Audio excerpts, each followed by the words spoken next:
Assalamualaikum warahmatullahi wabarakatuh.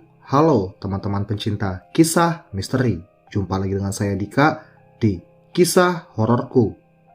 Gimana kabar teman-teman semua? Baik yang ada di Indonesia maupun yang ada di luar negeri pada saat ini. Semoga saja kita semua dilimpahi rahmat, rezeki dan juga kesehatan oleh Allah Subhanahu wa taala. Amin. Pada episode kali ini, kembali aku akan membawakan sebuah kisah yang dikirimkan oleh Mas Yoyok dari Yogyakarta tentang sebuah pengalaman misterinya mendaki ke Gunung Merbabu. Nah, bagaimana kisah lengkapnya? Simak terus cerita ini sampai habis. Tapi, seperti biasa, ada baiknya kalau kita berdoa sebelum memulai cerita ini. Karena apa yang dialami oleh Mas Yoyok bisa saja terjadi kepada kita semua. Sudah siap teman-teman? Terapi merinding dimulai.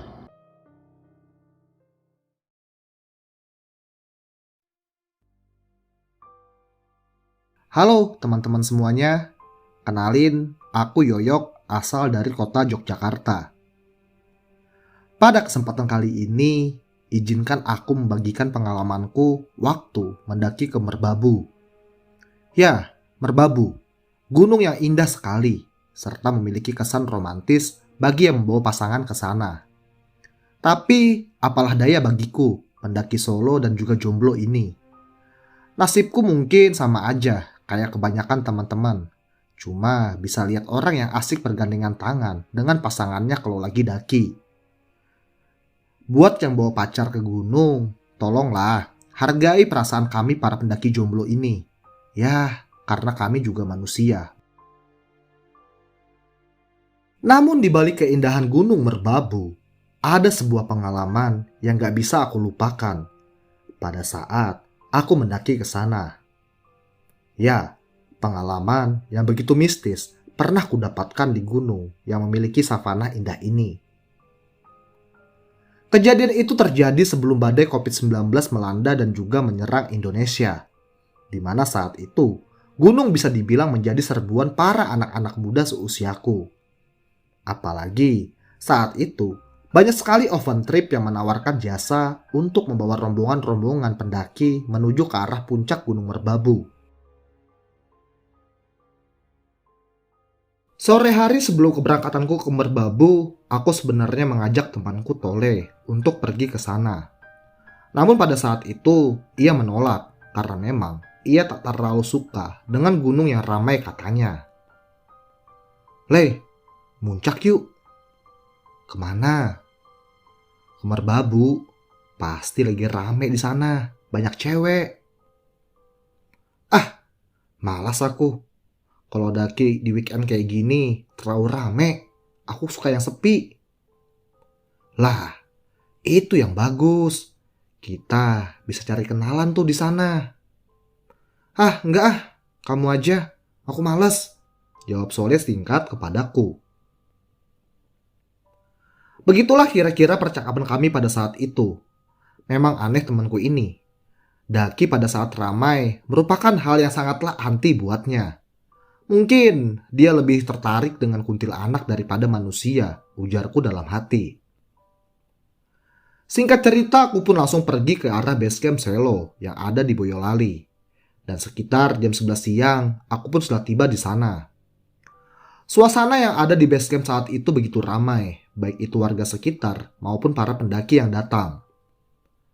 Aku saat itu tidak langsung naik. Aku lebih memilih ngopi santai sembari melihat rombongan para pendaki yang ada di sana saat itu. Saat sedang menikmati kopi, entah mengapa perhatianku langsung tertuju ke salah satu rombongan yang bisa dikatakan banyak. Ya mungkin sekitar 30 orang. Dan mereka semua menggunakan baju kaos yang berwarna sama. Ya seperti baju partai. Dari situlah aku tahu kalau mereka ini pasti adalah rombongan open trip. Mereka semua saat itu sangatlah asik berfoto ria di basecamp. Seakan-akan ini adalah pengalaman pertama mereka mendaki ke Gunung Merbabu ini. Dari sekian banyak peserta, mataku saat itu tertuju ke kumpulan 4 orang wanita cantik yang terlihat begitu antusias mengikuti open trip tersebut. Aku pun langsung mengambil HP-ku dan segera memoto 4 orang wanita tersebut, lalu segera mengirimnya ke Tole. "Bakal nyesel kamu, Le. Hahaha," ujarku dalam isi pesan tersebut. Namun tak butuh lama, Tole langsung membalas. "Wah, mantap ini. Tunggu aku ya. Aku OTW selo nih. Kalaupun gak bertemu, nanti kita ketemu deh di Sabana 2. Balas Tole langsung kepadaku. Sontak aku langsung tertawa ngakak melihat hal itu. Ternyata Tole masih waras dan masih bisa membedakan mana manusia cantik, mana kuntilanak. Bak gayung bersambut. Tiba-tiba saja keempat wanita cantik itu melihat ke arah warung tempat aku ngopi santai. Mereka langsung tersenyum kepadaku lalu tertawa seakan-akan tersipu malu karena tingkah mereka sedari tadi telah aku perhatikan. Sumpah, aku sontak aja langsung deg-degan. Hal itu membuatku sedikit gugup pada saat itu. Pada akhirnya, rombongan itu pun berangkat sekitar jam 12 siang. Sedangkan aku masih duduk santai sambil ngopi. Lalu setelah sholat zuhur, barulah aku mulai pendakianku kali ini. Perjalanan santai tanpa ada target, itulah aku. Mau semalam-malamnya, aku gak masalah. Yang penting aku bisa menikmati alam, niatku dalam hati. Pendakian kali ini bisa dikatakan lumayan ramai. Banyak aku jumpai orang-orang yang saat itu juga berada di trek gunung ini, baik yang ingin naik maupun yang ingin turun. Pos 1 aku lalui dengan lancar dan juga aman. Di sana, aku juga lihat ada rombongan open trip tadi. Namun, aku tidak melihat 4 orang wanita cantik yang tadi aku jumpai di base camp. Pikirku saat itu, mungkin rombongan itu tengah terpecah. Jadi ada yang bertahan dan ada juga yang langsung melanjutkan perjalanan menuju pos 2. Aku pun lewat begitu saja di pos 1 ini dan terus berjalan. Suasana gunung saat itu sungguh membuat hati ini sejuk. Aku sempat berpikir sejenak tentang paras cantik 4 orang wanita tadi. Lalu aku pun berdoa di dalam hati. Ya Allah, tolonglah hamba-Mu ini ya Allah. Berikanlah salah satu dari mereka. Itu aja udah cukup membuatku senang, ujarku yang berdoa di dalam hati saat itu. Ya, maklumlah, doa kaum jomblo pastilah seperti itu. Sekitar jam 2 lewat, aku sudah berada di pos 2. Di sana juga ramai akan para pendaki yang sedang beristirahat. Dan aku juga melihat ada beberapa pria yang juga nampak menggunakan kaos open trip tersebut. Namun nampaknya mereka adalah panitia. Sekedar tegur sapa seadanya, aku pun langsung kembali berjalan di sana. Pikirku, kalau aku melangkah lebih cepat, barangkali aku bisa bertemu dengan 4 kawanan bidadari cantik yang tadi aku lihat di base camp. Langkahku pun kian bersemangat kali itu. Kaki-kaki ini seakan-akan terisi tenaga yang begitu besar dan juga kuat. Pandangan pun saat itu seakan-akan cerah bagaikan langit siang pada saat itu. Namun, perjalanan dari pos 2 menuju ke arah pos 3 ini mulai terasa aneh. Angin yang tertiup terasa begitu mistis pada saat itu. Apalagi bunyi dedaunan yang tertiup oleh angin membuat hati ini sedikit merasa was-was. Entah mengapa jalur saat itu terasa begitu sepi. Walau itu siang hari, rasanya di hati ini terasa was-was dan juga merasa mengerikan. Walau sebenarnya ini bukan kali pertama aku merbabut via selo, namun aku merasa ada yang aneh pada saat itu. Aku pun mencoba berpikir positif. Namun, semakin aku buang jauh-jauh, rasa takutku malah semakin aneh perasaan yang ada dalam hati ini. Langsunglah aku mencoba untuk mempercepat langkah kakiku. Saat deru jantungku mulai terpacu, kini aku merasakan ada suara wanita yang sayup-sayup. Aku mendengarnya. Suara itu terdengar seperti menyapaku. Yok, yoyok, yoyok. Mendengar hal itu, lantas aku langsung mencoba menoleh ke arah sumber suara. Namun tidak ada satupun orang di sana. Karena semakin takut, aku lantas kembali berjalan. Dan kembali, aku mendengar suara memanggil namaku. Yok, yoyok. Aku yang heran pun langsung mencoba kembali melihat ke arah belakang. Dan alangkah terkejutnya aku melihat di sana ada sebuah wajah wanita yang saat itu sedang mengintip dari balik batang kayu. Wajah itu terlihat begitu pucat, matanya hitam, dan ia pun tersenyum hangat kepadaku saat itu. Sontak, aku langsung mencoba pergi dari sana. Seumur-umur, baru ini pengalamanku melihat penampakan yang begitu jelas dan juga mengerikan pada siang hari. Dengan langkah kaki 1000, aku pun mencoba kembali untuk berjalan dan berharap pos 3 segera nampak. Namun langkahku saat itu terasa seakan-akan ada yang mengikutinya di belakang. Aku yang sudah keburu keder, ketakutan, mau tidak mau harus tetap berjalan dan tak ingin kembali melihat ke arah belakang. Mau itu manusia, mau itu demit, aku tidak peduli. Hingga pada akhirnya aku pun tiba di pos 3 saat itu. Di sana sudah ada 3 orang pendaki yang juga sedang beristirahat di pos 3 tersebut. Mereka semua nampak aneh melihatku yang saat itu seakan-akan seperti berlari menuju ke arah mereka yang sedang duduk di sana. "Ada apa, Mas?" ujar salah satu laki-laki yang ada di sana. Gak apa-apa, Mas, gak apa-apa," sahutku kepada mereka semua. "Koknya Mas ngos-ngosan kayak gitu ya? Itu temannya gak diajak? Ajak aja kali Mas ceweknya ke sini," sahut salah seorang pria yang juga ada di sana. "Hah? Cewek yang mana, Mas? Saya sendirian aja ini." Lalu pria itu langsung menoleh ke arah jalur. Dan benar, tidak ada orang di sana pada saat itu. Sontak, muka mereka semua pun langsung berubah menjadi takut. "Tadi saya ada lihat, Mas. Mas ini kesini berdua loh sama cewek berbaju merah." Aku pun hanya bisa terdiam dan juga heran dengan apa yang mereka katakan tadi. Dari situ, suasana pun langsung berubah menjadi canggung. Karena bukan cuma aku saja yang ternyata merasakan ada yang aneh. Tapi 3 orang pendaki ini juga merasakan ada sesuatu yang ganjil. Bahkan mereka sempat melihatnya tadi sebelum aku tiba di sini. Setelah istirahat lumayan lama di pos 3 ini, muncullah rombongan open trip yang tadi aku jumpai. Mereka semua juga istirahat di pos 3 ini.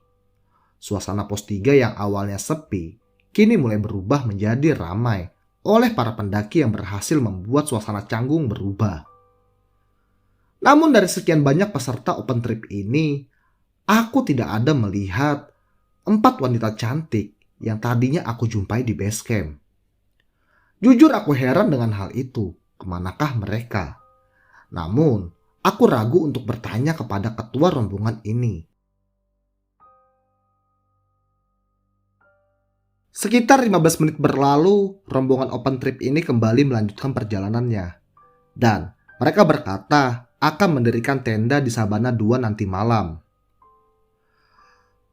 Setelah berpisah dengan rombongan tersebut, kini tersisa aku dan juga 3 orang pria pendaki yang awalnya aku lihat tadi.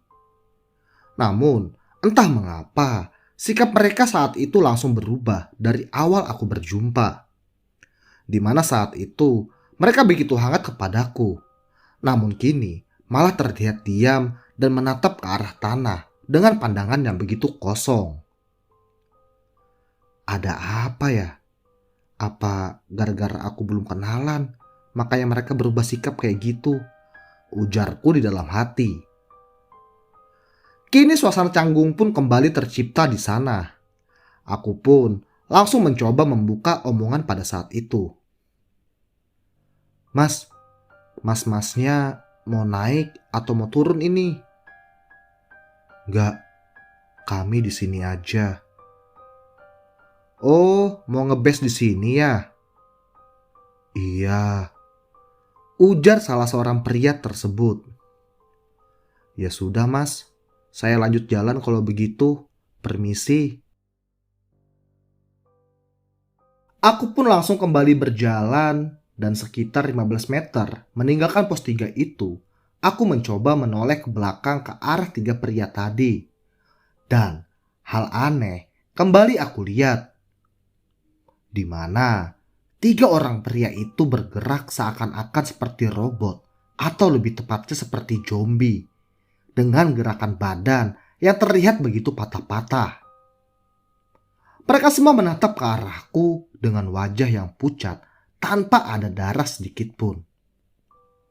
Astagfirullahaladzim, demit, jurik, ujarku yang saat itu langsung mencoba untuk lari. Entah apa yang membuatku sial pada siang itu. Kenapa baru siang hari saja aku sudah mendapatkan teror seperti ini? Bagaimana nanti malam? Ungkapku dalam hati. Dengan langkah yang terbata-bata, aku pun mencoba untuk secepatnya berjalan agar aku bisa jauh dari 3 orang pendaki gaib yang aku temui tadi. Hingga akhirnya sekitar jam 5 sore, aku pun tiba di Sabana 1. Di sana nampak sudah banyak para pendaki yang telah terlebih dahulu sampai. Dan di situ aku kembali beristirahat sejenak. Jujur, baru kali ini aku di gunung bertemu dengan sosok hantu di siang bolong. Setelah sedikit tenang, barulah aku kembali berjalan. Dan alhamdulillah, pada akhirnya aku tiba di Sabana 2 sekitar jam setengah 6 sore. Di mana saat itu senja hari begitu indah. Membuat moodku yang tadi awalnya hancur, perlahan-lahan bisa kembali membaik.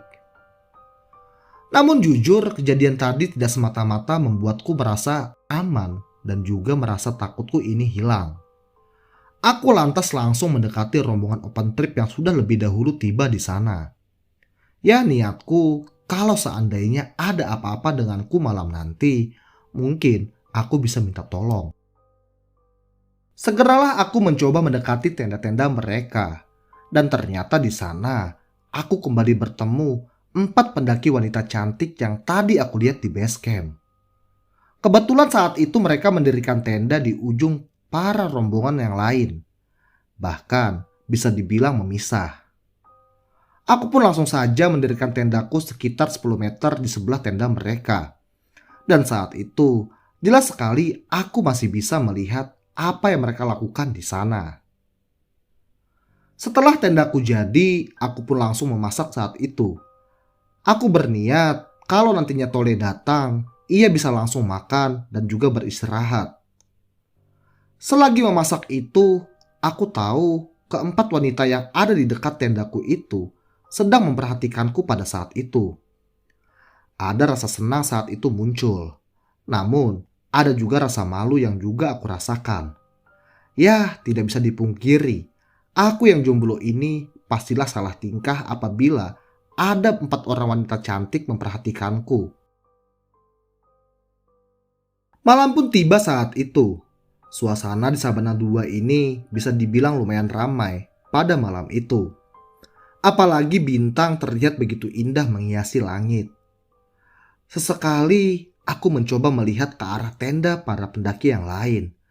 Di sana mereka semua sangatlah meriah menghabiskan waktu bersama teman-temannya.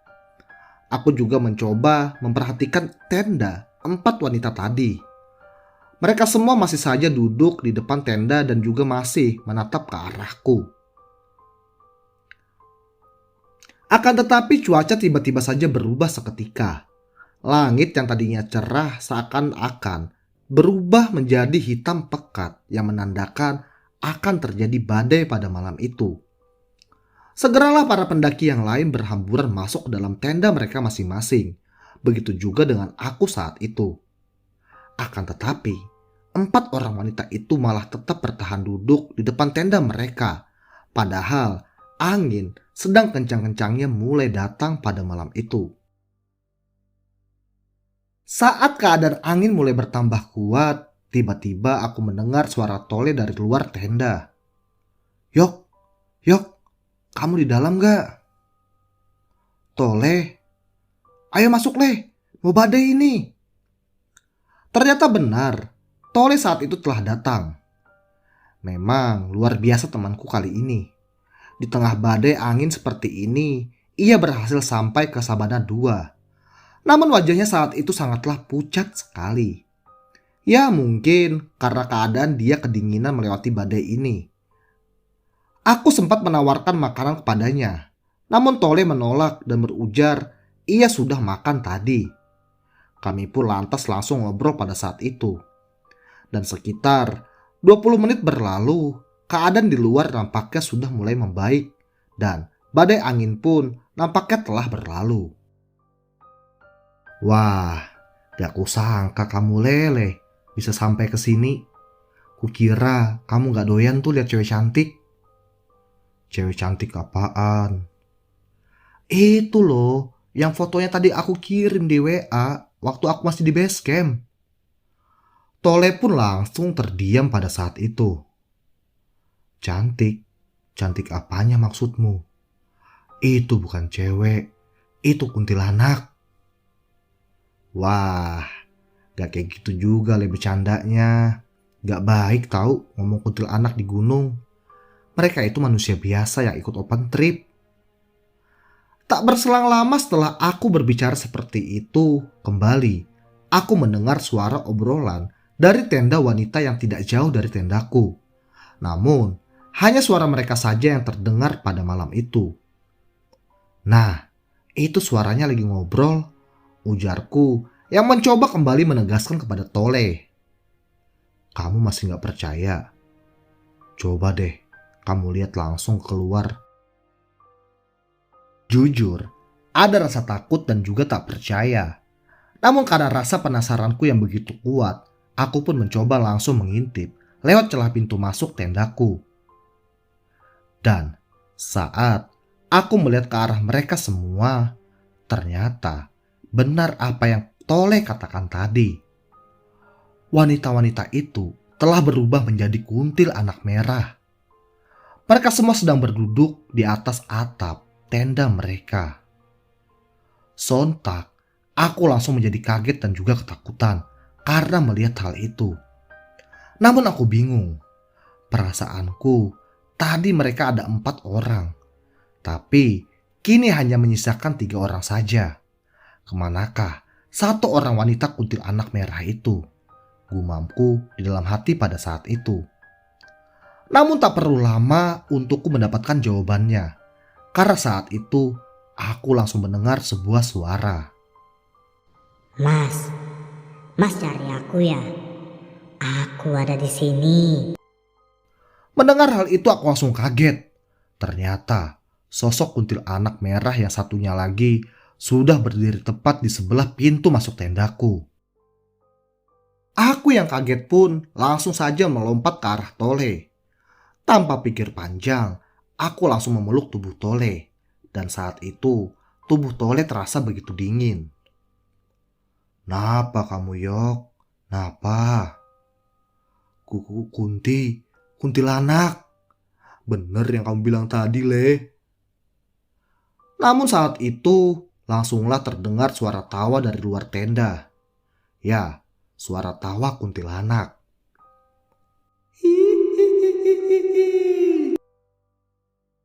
Menghadapi hal itu, sontak aku bertambah menjadi takut.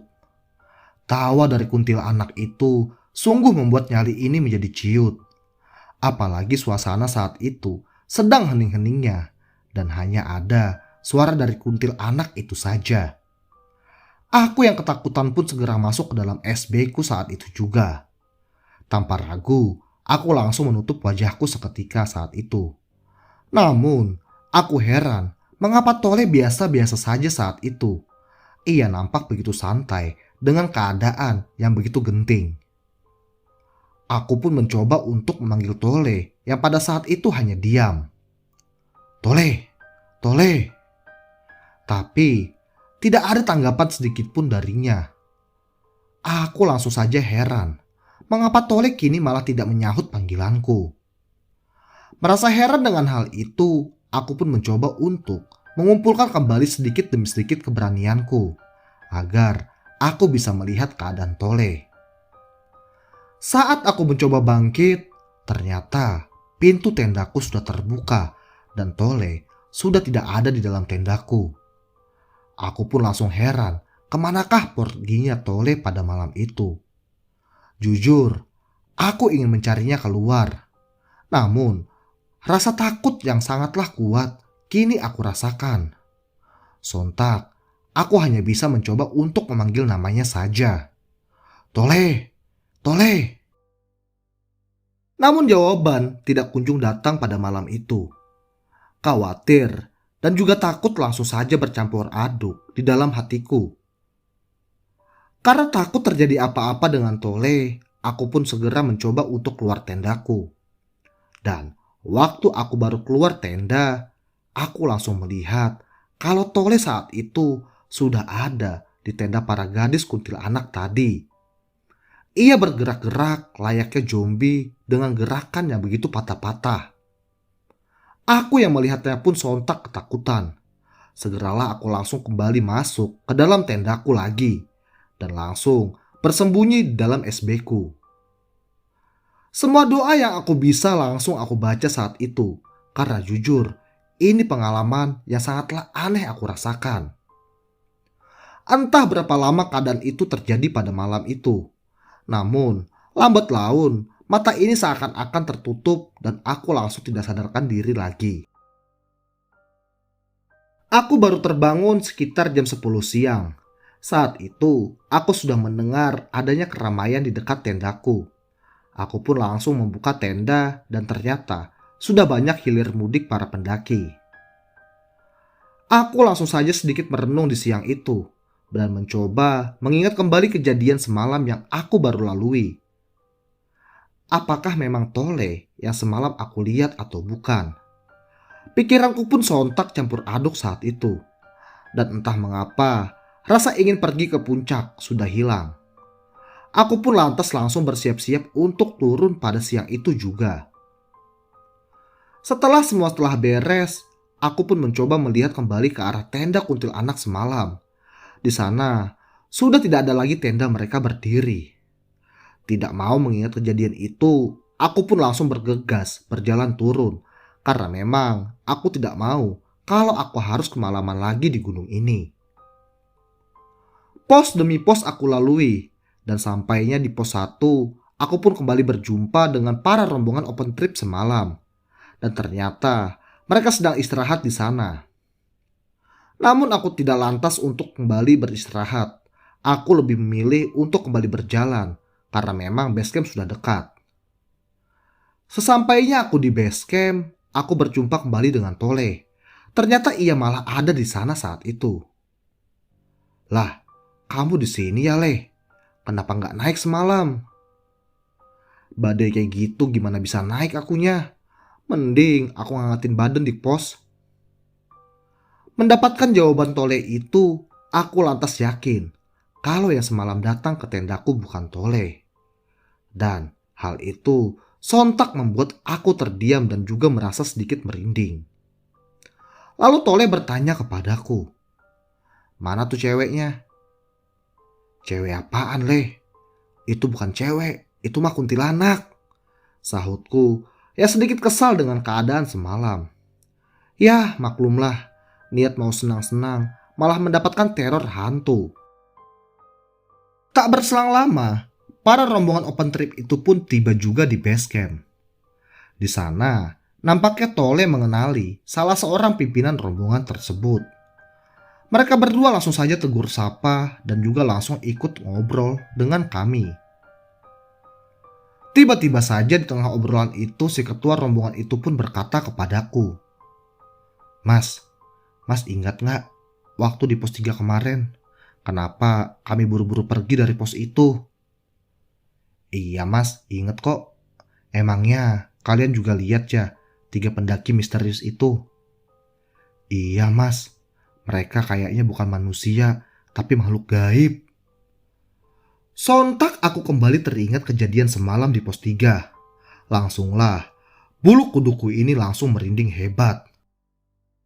Belum hilang rasa takut kami, tiba-tiba saja Tole mencoba bertanya kepada pimpinan rombongan tersebut. Bro, cewek-cewek ini mana? Bukannya ini kan rombongan kalian juga? Ujar Tole sambil membuka foto yang aku kirimkan kemarin. Dan melihat hal itu, pimpinan rombongan tersebut pun sontak langsung kaget dan juga ngeri.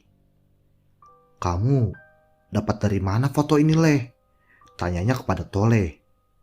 Ini nih dari temanku si Yoyok yang waktu kemarin dia motoin tuh 4 orang cewek ini. Mendengar hal itu, kembali si pimpinan rombongan itu terpelongo melihat ke arah kami berdua. Santai aja bro, santai. Emangnya ada apaan sih? Kok kayak takut kayak gitu? Tanya Tole kepada si pimpinan rombongan tersebut. Ini Sela, Gisel, Anis, dan juga Caca. Mereka itu asalnya dari Jakarta. Dan mereka memang ikut open trip kali ini. Tapi mereka berangkat sendiri menggunakan mobil pribadi. Lalu di perjalanan mereka mengalami kecelakaan dan juga dinyatakan meninggal dunia di tempat. Sontak, aku yang mendengarnya pun juga ikut kaget dan tak percaya. Pantas aja, yang semalam aku lihat itu kuntilanak bukan mereka. Dan fakta mereka telah meninggal dunia membuatku tambah menjadi merinding hebat saat itu. Sungguh, kejadian yang aneh dan tak pernah terpikirkan olehku sebelumnya. Pada akhirnya, aku pun kembali ke Yogyakarta dengan selamat. Lalu di sana, aku pun resmi mengatakan kalau Merbabu bukan saja indah dan juga romantis, tapi juga mistis. Oke, mungkin itu dia kisah hororku di Gunung Merbabu Piaselo. Banyak sekali plot twist dari kisah kali ini, dan semoga saja bisa menghibur teman-teman semua. Saya Yoyo, pamit. Assalamualaikum warahmatullahi wabarakatuh. Baiklah, terima kasih Mas Yoyo yang telah mau membagikan kisah dan juga pengalamannya di channel Kisah Hororku. Sungguh, ending cerita yang begitu tidak bisa kita duga sebelumnya. Bagi teman-teman semua yang mau membagikan cerita dan juga pengalamannya seperti Mas Yoyo, bisa kirim via email yang ada di deskripsi. Terima kasih juga buat teman-teman yang telah menyimak kisah ini sampai habis. Dukung terus channel ini agar lebih berkembang ke depannya dengan cara like, komen, dan juga subscribe. Saya Dika, pamit. Sampai jumpa di episode selanjutnya. Assalamualaikum warahmatullahi wabarakatuh. Terapi Mandi selesai.